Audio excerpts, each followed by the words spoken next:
शिकारपुर खां असां अहम दुख भरी ख़बर शेयर कंदा हलूं त शाहीबाग चौक वटि नामालूम हथियारबंदनि जी फायरिंग में बदरुद्दीन राजड़ क़तल थी वियो आहे। मक़तूल लाइ ॿुधाए पियो वञे त ॻोठ काबालो जी मस्जिद में पेशमाम पिणु हुयो।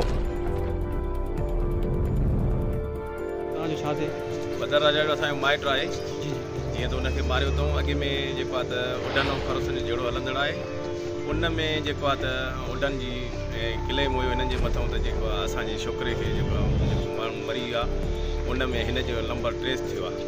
उन ट्रेस जे हवाले सां हिन FIR बि कराई हुन जे मथां।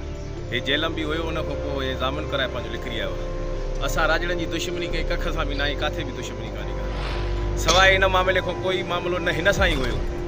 थी सघे थो अलाह तो ॼाणे कंहिं मारियो आहे कंहिं न मारियो आहे, दुश्मनी असांजी राजड़नि सां कंहिं सां बि न आहे। अॼु ताईं असांजी न दुश्मनी आहे न हुई, बाक़ी इहो मसइलो हिन सां हुयो। इन मसइले जे हवाले सां असांजो मुड़ुसु मरी वियो आहे, इहा ख़बर न आहे कंहिं बार। असां चऊं था असां कोई मसइलो न हो, कंहिंजी दुश्मनी कान हुई। दुश्मनी सिर्फ़ु हिन जी इन मामले सां हुई त जेको हिन FIR बि कराई हुई, अंदरि बि हुयो उडन ऐं खरोसनि वारे मामले सां।